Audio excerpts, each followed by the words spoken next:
everyone. We're so glad to be with you on this Monday. And it's a busy Monday. We do have some other news coming later this hour around the celebrities we lost and those soccer games that everyone was watching. Yes, but we do begin this hour with breaking news on several fronts, all involving former President Donald Trump. Yeah, we've got a lot to talk about, so let's walk you through it. Dismissed the federal classified documents case against former President Donald Trump. It was brought by special counsel Jack Smith.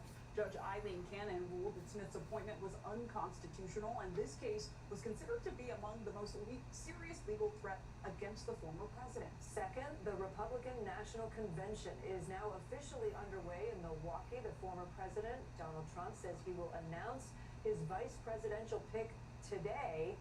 It all comes as the roll call, where former President Trump is expected to be formally nominated as the Republican presidential nominee, will begin later this hour. And all of this is happening less than 48 hours after the former president survived an assassination attempt. Trump says a bullet pierced the upper part of his ear. The alleged shooter was on a rooftop about 150 yards from where Trump was speaking in Pennsylvania. New video shows the alleged gunman crawling on the roof just moments before opening fire. That alleged shooter is now dead. The former president talked with the New York Post about his near-death experience, saying, quote, "I'm not supposed to be here. I'm supposed to be dead." FBI investigators are still at the rally site today. There are big questions about how that alleged shooter got so close to a former president. Let's start, though, with that bombshell ruling in the classified documents case. Joining us now, NBC News senior legal correspondent Laura Jarrett in studio, and NBC News justice and intelligence correspondent Ken Delaney. And so, Laura, let's start with you. It's no secret Trump's lawyers have been trying to get this thing dismissed, this case, for months. Yes. What's the reasoning here? This is pretty surprising, right? It is surprising because every other court that has looked at this issue about whether you can have special counsels like Jack Smith has said that it's okay. Eileen Cannon is now sort of the outlier, if you will, when it comes to judges like this. But look, this was sort of a Hail Mary pass that Trump's lawyers put in, not expecting for this to be the winner. She's basically ruled against them on every other issue except has now handed them a windfall of all windfalls because this guts the entire case. This doesn't leave anything standing, and the basic gist of it is she's saying that he was not appointed, he wasn't nominated by the president and confirmed by the Senate like any other federal prosecutor, any other. I'll be right back, y'all. Because he wasn't, it violates the Constitution, therefore the entire case is now wiped out. Because he was brought in from outside. He was brought in by outside, he was appointed by Attorney General Merrick Garland, essentially supposed to be using him as sort of a way to present a veil of, that he was going to be fair and impartial, not like any other prosecutor isn't, but the idea was that it was so politically tainted, you needed someone from the outside. Ken, let me go to you. How is the Justice Department responding so far? Well, Kate, they haven't said anything publicly yet, but I know that lawyers for the special counsel and other lawyers at the department are cloistered behind closed doors trying to figure out how to respond. And it seems likely that they will appeal this ruling, not only because it knocks out this case, but because it goes against 25 years of precedent. You know, the Justice Department has been using the special counsel regulation through Republican and Democratic presidents since 1999. And as Laura said, every other judge that's looked at this has ruled the other way, and the Justice Department feels strongly that this ruling is quite wrong. Now, in addition to appealing, though, they have other options. It's not clear whether they're going to go this far, but for example, they could have the U.S. attorney in Miami refile this case because he or she is not a special counsel. So they could just have it go to a different grand jury. It may end up before Judge Cannon again. It's also possible Jack Smith could file this case in D.C., where some of the conduct happened and where this ruling does not have effect because in D.C. judges have ruled in the opposite direction. That seems unlikely, but they do have some options here. But whatever happens, it's very clear now. It was clear before, but it's even more clear now that this case is not going to trial before the election. And to that end, Laura, right, you said this is gutted, the classified documents case. What does it mean, though, for the other cases against Trump right now? Does it weaken those? I think it remains to be seen. Because she's such an outlier on this issue, the only other Free case your that dog. could potentially have a big ramification is the one in D.C. But as we know, that one's already in legal purgatory because the Supreme Court said that he should be shielded from immunity. That's the one about January. Exactly. And so he's the only one that oversees that one. The other one where it could potentially be in play, but it's just less pressing now that that one too has no hope of going to trial. The other one in Georgia caught up on a different issue having to do with an ethical conflict around the lawyer, and then of course we know the Manhattan case already reached a verdict, but that one he managed to get postponed. Right. He was supposed to be sentenced last week, and that one now is going to be sentenced much later. So essentially a series of delays and now this dismissal. Yeah. Yeah, Ken Delaney and Laura Jarrett, thank you both so much. Appreciate it. Let's go to NBC News correspondent Adrian Broadus now. We're going back to the story about the attack on President Trump over the weekend. She's tracking the latest on the investigation into that assassination attempt. She's at the rally site where the shooting happened in Butler, Pennsylvania for us. Adrian, a lot of questions surrounding this attack. Let's start with the gunman, and what new details have we learned about him today?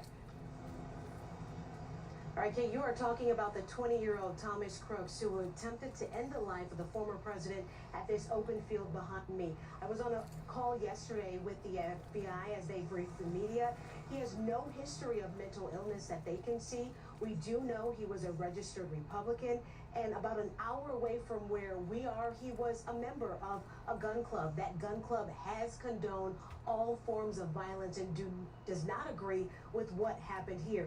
Not only that, he worked as a dietary aide at a nursing facility where he had to undergo a background check. So many people in this community wondering why he showed up here to do what he tried to do. And the big question is the motive.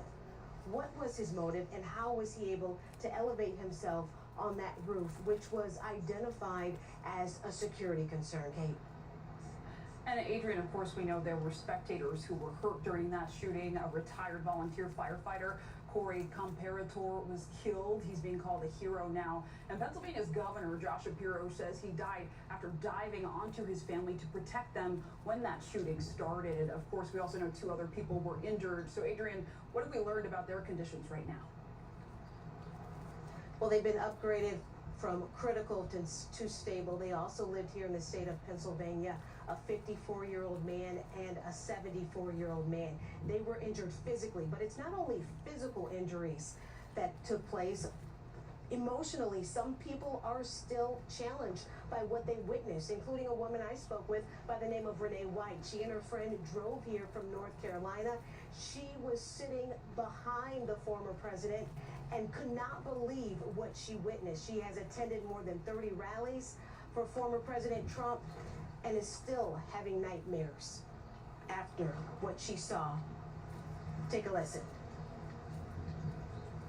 I sat there in awe, like back and forth, just looking at everything. It's like I had an out-of-body experience. I was watching everything happen, but I wasn't really there in real time. And then I got some sleep finally, and it all hit. Like it came to me over and over in dreams last night. It was nuts. It's an absolutely out-of-body experience for sure. It's something that will live with her forever, and for so many, this town of Butler now has new meaning as it becomes a big part of American history. Back to you guys. Adrian Broadus, important reporting. Thanks so much. Let's head over now to the Republican National Convention. It's underway in Milwaukee. Joining us is NBC News correspondent Vaughn Hilliard. Vaughn, let's start with Trump's vice presidential pick. Of course, we don't know who that is yet, but walk us through when we expect the announcement will happen. And can you remind us of who the top contenders are? Right, Clay and Kate, it could happen in a matter of minutes. Let's be very clear. Just in the last 10 minutes, the convention is formally gaveled in here in the heart of Milwaukee, Wisconsin. I want to let JB get a shot of this arena here, where over the course of the next 4 days, you are going to have more than 2,000 delegates convening here inside of this arena, where Donald Trump has been looming over this potential announcement here. There is, of course, the finalists that we're looking at that includes the likes of J.D. Vance, Doug Burgum, as well as Marco Rubio out of Florida. And we in real time are trying to get information on exactly what that announcement could look like. There is a roll call vote that is expected to take place this afternoon. The roll call vote is when the president, he becomes the formal nominee for the GOP here in 2024. And of course, for the vice presidential running mate as well. We are told that at 4:30 Eastern tonight is when we expect that roll call vote to take place for the vice presidential running mate. Of course, we're less than 48 hours since that attempted assassination of Donald Trump. We're only a few hours out from Donald Trump finding out that the Florida classified documents indictment into him has been dismissed.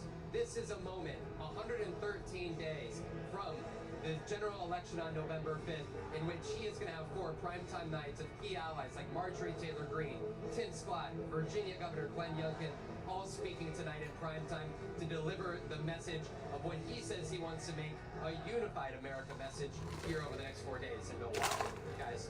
Vaughn, 2 questions. One, are you standing with Texas? It sort of looks like maybe Texas behind you. I'm curious.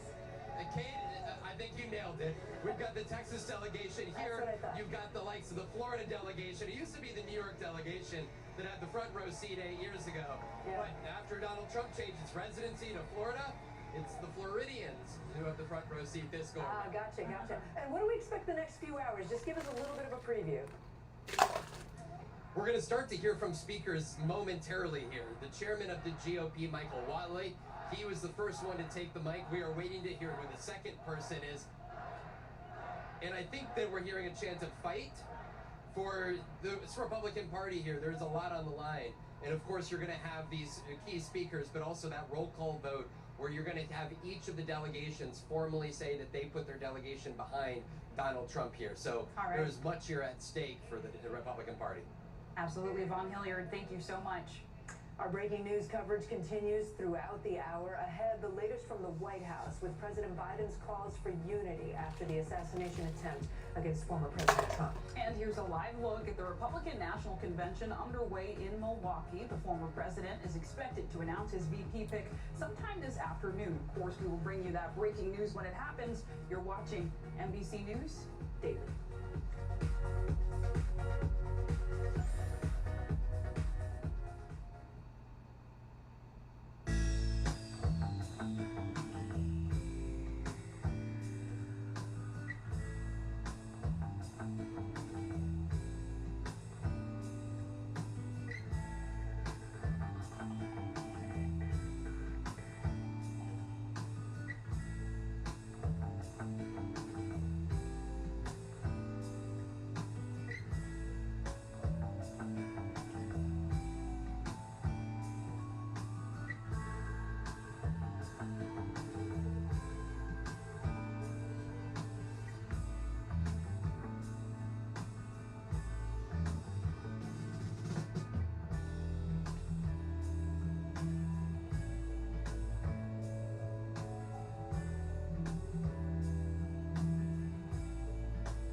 The paper towel will absorb the acid. That's crazy. Green tea to calm acne. Top magnifier. We can zoom in. Oh, look at that. The steam from the ice takes out all the wrinkles. The way to get it out is to use the shell that is left over. It works every single time. This is my favorite tip of the day. Brilliant, brilliant, brilliant. Personal finance is personal. You don't want to do what somebody else is doing. Oh, that's genius. You just saved me $40. That's a good idea. The White House says President Biden has reached out to the family of the former fire chief killed at Saturday's Trump rally we were talking about earlier. Yeah, it comes after President Biden's address to the nation last night, where he called on Americans to, quote, lower the temperature in today's political climate. NBC News senior White House correspondent Gabe Gutierrez joins us now. So, Gabe, of course, this assassination attempt has left political leaders on edge. The nation, really. President Biden was given a security briefing in the Situation Room just a short time ago. What are we learning about that meeting? Hi there, Zane Clay. Good afternoon. Well, we don't have a readout of that meeting thus far, but we're expecting to hear from the Homeland Security Secretary Alejandro Mayorkas in just a short time here at the White House at the daily briefing. Now, President Biden had a similar security briefing yesterday where he had several top officials, including the Vice President, the FBI Director, the and the Secretary of Homeland Security as he monitors day to day. He said the White House saying that he is getting up-to-date information about what's going on in Pennsylvania. But also, as you said, St. Clay, this comes after this Oval Office address last night where the president called on the country to lower the temperature with regards to political rhetoric, St. Clay. And Gabe, it's Kate. This all comes, of course, as President Biden will sit down this afternoon with NBC's Lester Holt just a short time from now. How is the White House, do you know how they prepared the president for that, what they might be trying, wanting to message in that interview? Well, Kate, this comes several days after White House officials and the Biden campaign said that it was their intention to get President Biden out there speaking with voters and also interacting with the media more often. You recall that he had a rally on Friday. He's also scheduled to give another interview later this week with BET News. But of course, this interview with our colleague Lester Holt comes after this weekend, which has really shaken this political race. Now, I did speak with a campaign official last night. That official told me that the message of that they believe that Donald Trump is a threat to democracy. They do not plan to change that message going forward, but we do expect to hear more from President Biden in just a short time when he sits down with Lester, Kate. All right, Gabe Gutierrez at the White House for us. Gabe, thank you. And you can watch Lester Holt's full interview with President Biden. That's tonight at 9 p.m. Eastern, 6 p.m. Pacific on your NBC station, or you can stream it all on NBC News Now. Definitely don't want to miss that one. After Saturday's assassination attempt of former President Trump, Congress appears to be gearing up for a sprawling bipartisan investigation into the U.S. Secret Service and what went wrong. The House Oversight Committee tells NBC News the Secret Service will brief members in private tomorrow. A public hearing could follow next week.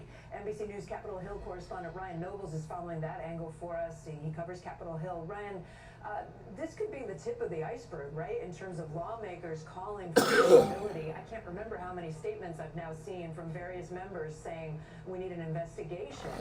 What's going to happen? Well, Kate, it's probably good to think of it not as just one investigation. It is likely that you're going to see various House and Senate committees conduct separate investigations into the different aspects of what happened on Saturday and do their level best to try and make sure it doesn't happen again. That includes very specific investigations into the law enforcement response at the time. It includes investigations into the way Secret Service conducted its protection plan around that time. It could even be broader investigations into the Secret Service writ large and whether or not their policies and procedures are necessary enough to deal with protecting presidents and presidential candidates during this particular period of time. It will begin, though, in earnest when Congress returns back here to Washington next week. Right on Monday, the 22nd of July, we're expecting the Secret Service Director, Kimberly Cheadle, to appear at a public hearing in front of the House Oversight Committee where she's expected to answer a lot of tough questions as to what exactly happened on Saturday. Ryan Nobles from Capitol Hill for us. Thanks so much. And we do have some late breaking news that the former President Donald Trump has made his vice presidential pick. We'll be bringing that to you after the break. Just as soon as we have it, our breaking news coverage continues throughout the hour, including taking a closer look at the growing calls for unity at a time of rising political rhetoric across the country. What will think of this shooting? And NBC News, as just stated, has learned former President Trump has made his VP pick. There's so much to cover around that and the Republican National Convention. So stay with us. We're covering that and a whole lot more coming up on NBC News. David.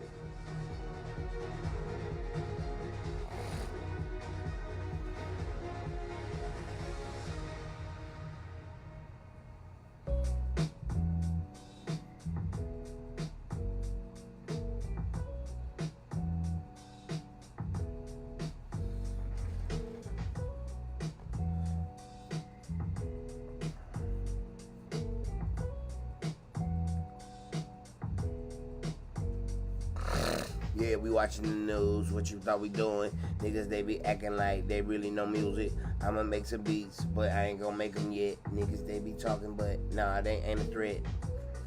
Yeah, the CIA almost got Trump killed. What about today? What about tomorrow? Yeah, see you later.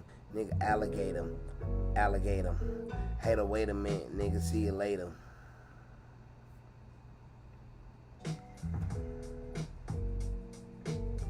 We gonna screenshot this shit. We gonna screenshot this shit. Got your bitch sucking dick. Hold on, wait. She the shit.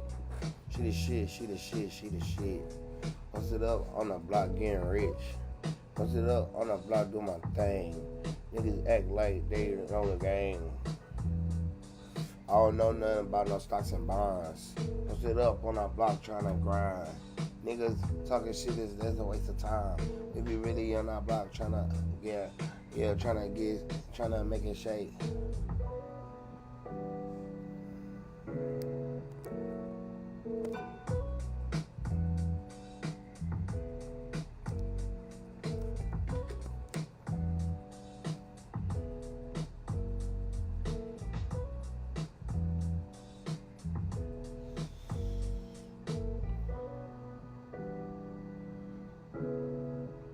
Smoking good Zai, eating crackers, posted up on a block like a quarterbacker. Niggas talking all this shit, but they a slacker. And you already know how we do it. Posted on the block grinding, I'm getting to it.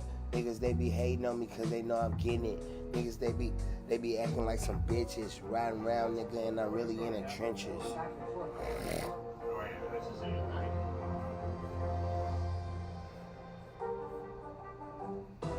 News for the generation of now is NBC News Now. Smoking good Zai, yeah, that's how I'm living.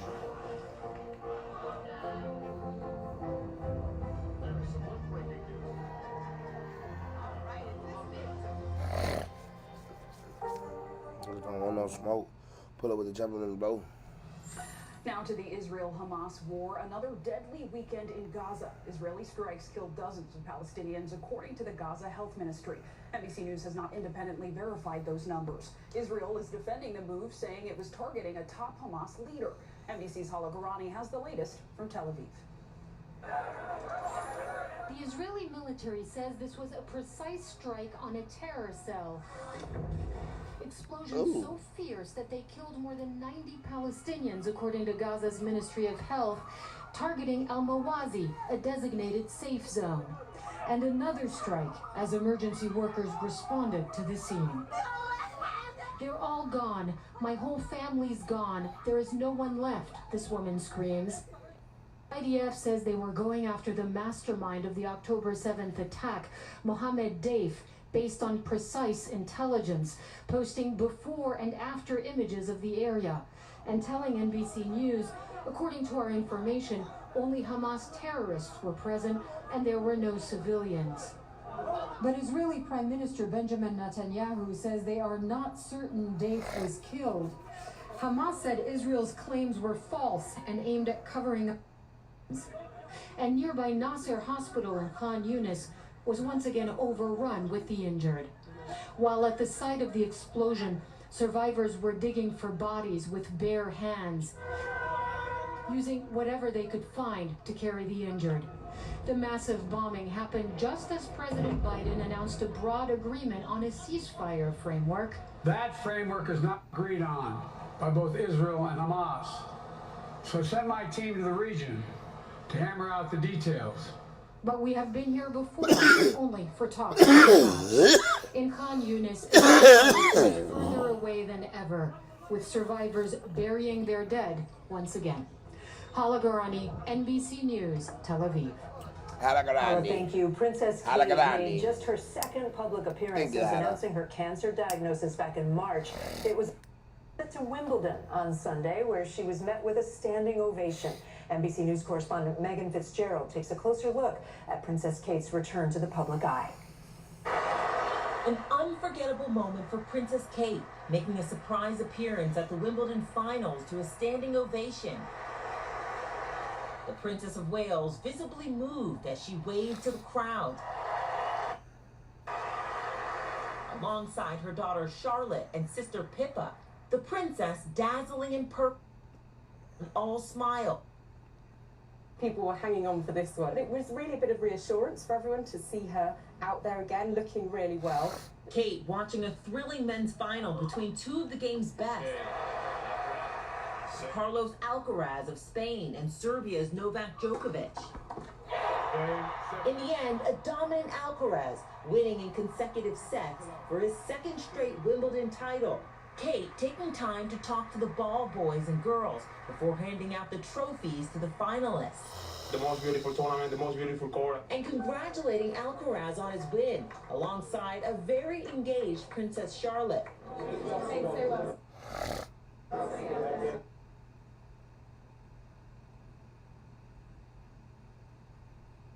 That's money. That's what money looks like. The 9-year-old looking entertained, stealing the show in her pink sunglasses. Kate, a patron of the All England Club, has attended nearly every final since 2011. I think you should start, Roger. A keen tennis player herself, the princess practiced her serve with the king of the courts, Roger Federer, last year. But this year is special because it's only Kate's second public appearance since announcing she's undergoing cancer treatments. Her first was just last month at the King's birthday parade, known as Trooping the Color. But despite the challenges facing the royal family, they're creating summer for their kids. On Sunday, William taking eldest son George to Berlin for England's men's soccer European final against Spain. And in June, he brought the kids to see Taylor Swift performing at a sold-out Wembley Stadium in London. It's been a difficult year for the royals and future heirs to the throne. But despite their struggles, they're showing the world life must go on. Our life must go on. Y'all struggling. Y'all struggling. Ain't that crazy? How they got problems in this news. You know how many motherfuckers got problems and who got struggles? Man, these motherfuckers don't know what struggle is, man. Look at these motherfuckers, man. Look how they dress, man. These are princesses and princes and kings and shit, man. What the fuck, man? Come on, man. These motherfuckers don't know nothing about no fucking struggle, man. I'm struggle. This ain't struggle. She fighting cancer. She gonna beat it. She got the best doctors, whatever the fuck. Man, dog, I ain't trying to hear that shit, man. Y'all, that shit crazy, bro. Gerald, NBC News. In just a few minutes, we will have the latest on the attempted assassination of former President Trump. What we are learning now about the gunman. But first, here's a live look at the Republican National Convention. It's underway in Milwaukee. And NBC News has just learned former President Donald Trump has made his VP pick. We'll bring you that coming up.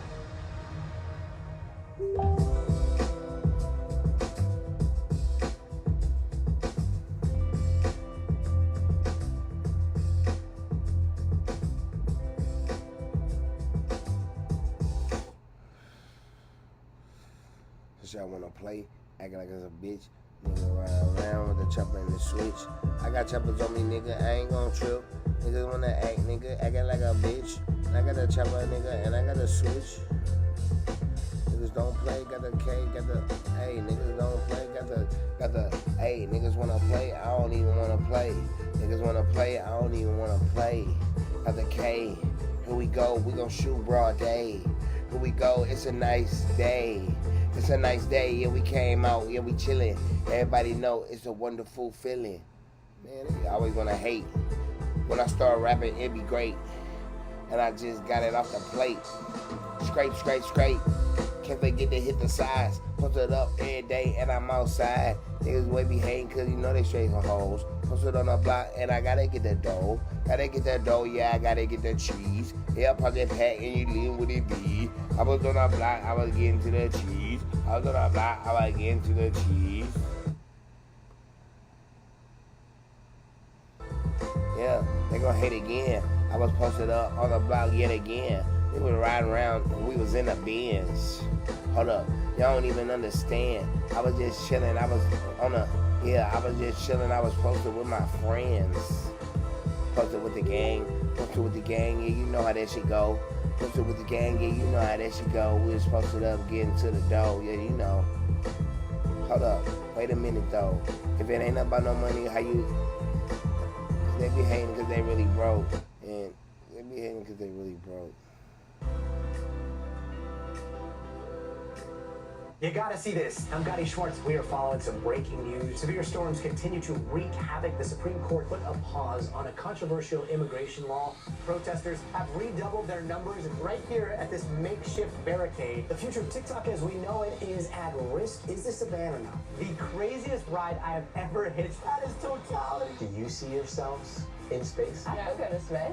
I feel great! Stay tuned now, weeknights at 8 Eastern, 5 Pacific on NBC News Now.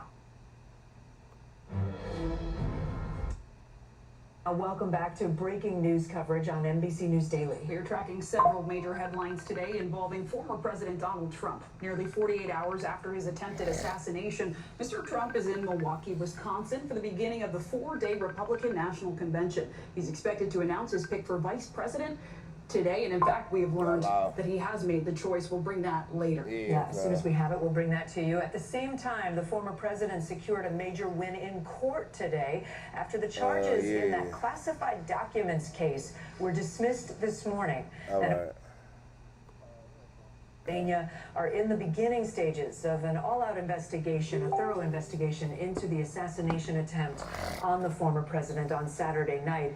Investigators were back at the rally site in Butler, Pennsylvania this morning, scouring that location for new evidence. Let's talk more about the investigation into the assassination attempt and go to NBC News correspondent Shaquille Brewster. He's at the alleged gunman's home in Bethel Park, Pennsylvania. So Shaq, I know you've been out there for a couple of days. What are you seeing, and what are authorities still looking for at the home? Hi there, Zen Clay. Well, it certainly feels as if we're reaching a new phase of this investigation, especially at this site in particular. We heard from the FBI director yesterday who said that although the suspect here is deceased, the investigation is very much underway. And I want you to see the first glimpse that we're getting of this suspect's home. Remember, over the past couple of days, there's been that large perimeter around the home. That perimeter has gotten much smaller. You see, there's still some law enforcement presence here, but there is the suspect's home that we have a clear glimpse at this point. Now, there has been some movement going around and knocking on some doors nearby. We know that they're trying to not just find the motive and uncover the motive, but they're also trying to piece together a timeline here to see what were his movements in the hours and days ahead of that shooting. We know they're going through cell phone video. They have the gun that they're going through. There's a lot. They conducted interviews. There's 2,000 tips that they've received. So a lot of information they're receiving and going through, but you're really getting the sense that they're entering a new phase in this overall investigation, guys. Yeah, a new phase with more information. And I know you spoke with one of the alleged gunman's former classmates. I imagine authorities are doing the same. What exactly did they tell you? Authorities are definitely doing the same. They're saying they're conducting interviews. They also confirm that the family is cooperating in this. But we do know that this suspect graduated high school in 2022. I want you to listen to what someone who said he wasn't afraid of this suspect, but he was familiar with this suspect. Listen to what he said about that experience. I mean, he was just an outcast, and you know how kids are nowadays, so they're gonna see someone like that and they're gonna target him because they think it's funny or whatever. I want to say he was a loner more because he was quiet, but like he was just bullied. Like he was bullied so much.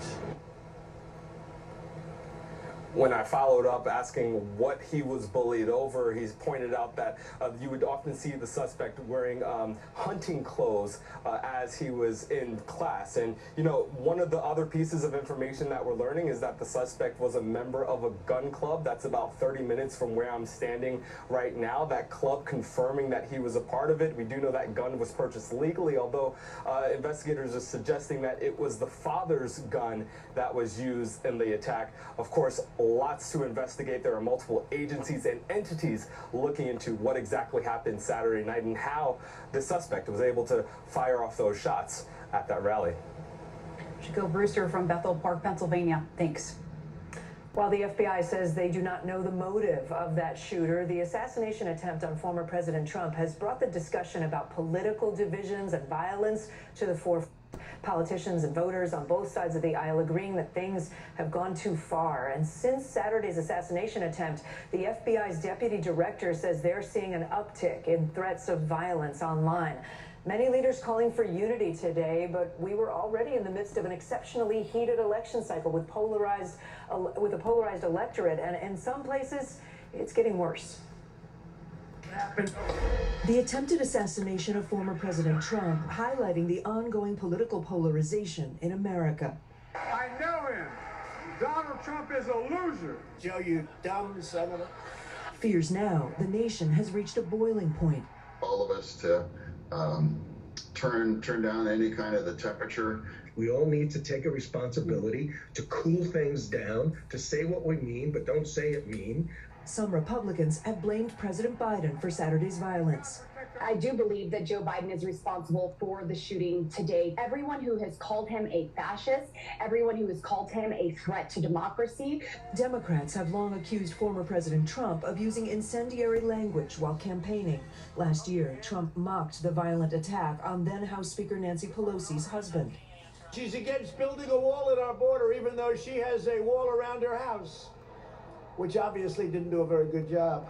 According to a University of Maryland criminologist who's tracked political violence over a 50-year span, incidents have been on the rise since 2016. In recent years, dangerous language coming from politicians and pundits has been amplified by social media. The hateful rhetoric increasing, and so is the real-world violence. In 2017, a man opened fire at a Republican congressional baseball team practice, wounding then Republican House Majority Whip Steve Scalise. While in 2020, the FBI foiled a plot to kidnap and kill Michigan Democratic Governor Gretchen Whitmer, and President Trump famously saying this on January 6th. If you don't fight like hell, you're not going to have a country anymore. Congress later impeached Trump for his role in the attack on the Capitol, though former President Trump says he bears no responsibility for the violence. And now, the first shooting of a U.S. president since Ronald Reagan was nearly killed more than 40 years ago. Voters across the political spectrum are concerned. I hope that this is not used for propaganda to support violence one way or the other. Whether you're left or right, that there's no tolerance and there's no room for terrorism, for violence, for assassination attempts in this country. We may have differences, have one goal in common is to be, civil to each other. The country's leaders warning the current political climate cannot continue. The greatest threat to our nation right now is we're horribly divided.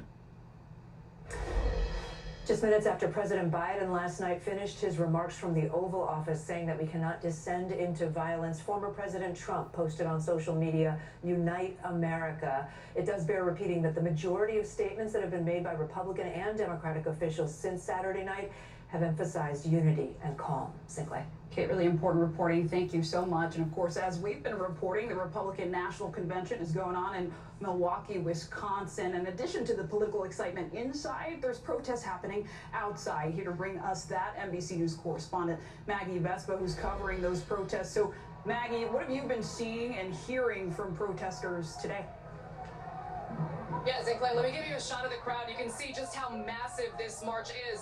We've stopped practically where we are because we're about a block now from the Pfizer Forum where the RNC is actually taking place. This is the Coalition to March on the RNC 2024, meaning because it's a coalition, there are so many people with so many different platforms here. We're talking about reproductive rights, we're talking about immigration rights, we're talking about economic policy, and basically a lot of people here who have massive problems with the GOP. We just kind of had a group move through, so I'm looking for the woman that we had ready to go here.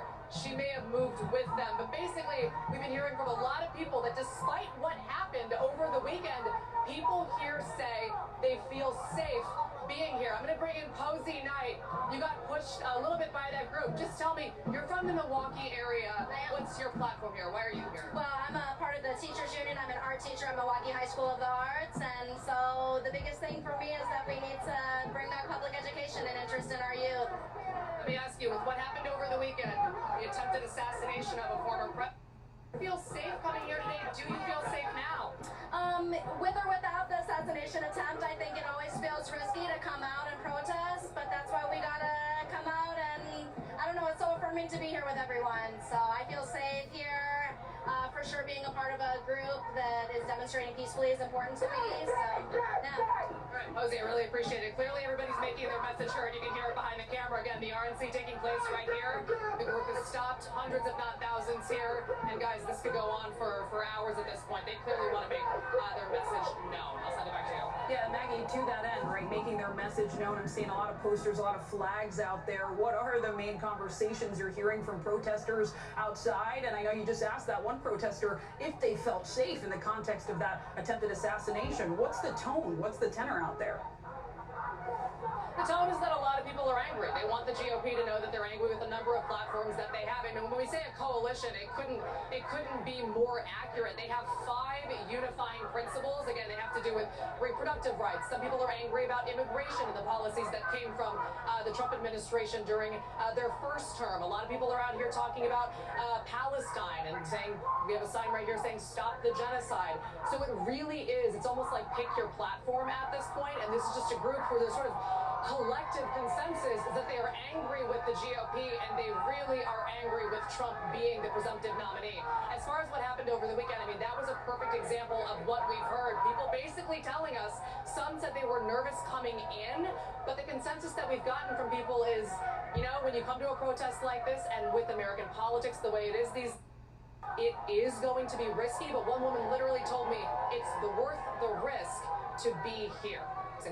And Maggie, you mentioned anger around former President Donald Trump. Of course, we're getting reporting that he has made his VP pick. That may come in just a couple hours. Do you have a sense of how long these protests might go for, how the reaction might change outside?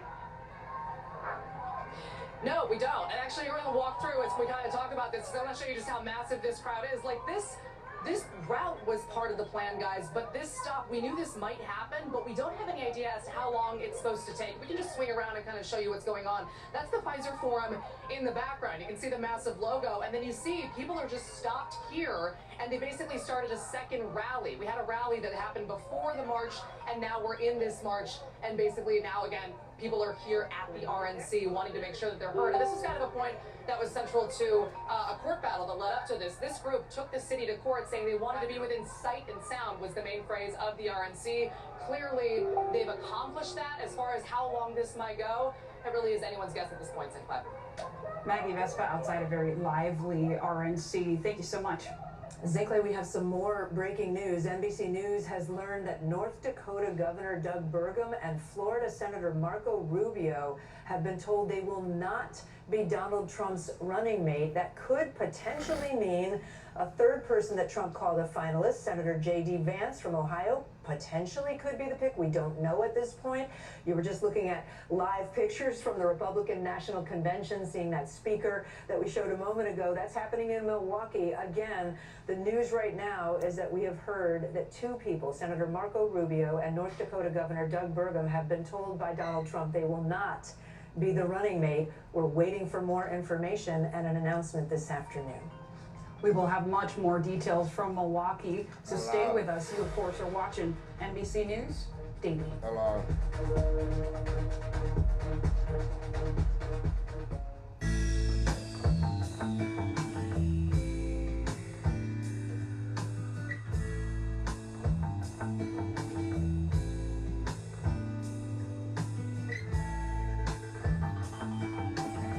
I had to make me another thumbnail, my bad. Hello. Yeah.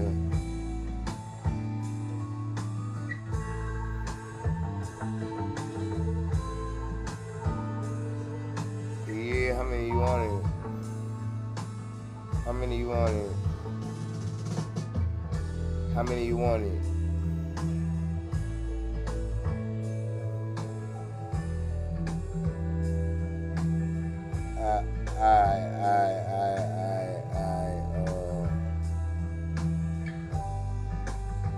He said what? I'm gonna send you the address. I'm gonna send you the address. Alright.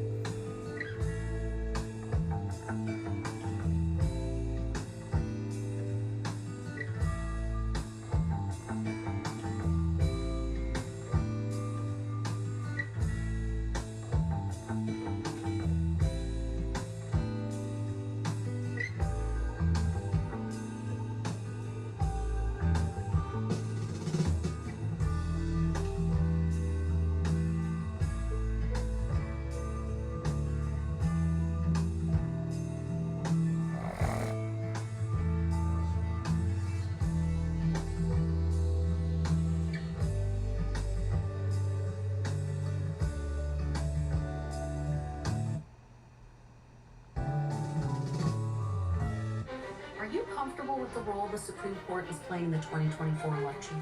Is there not more that Israel can do to help the humanitarian crisis? I'ma catch y'all later, In man. 2024. Look, I was just trying to get some little content going, man. Don't mind me, man.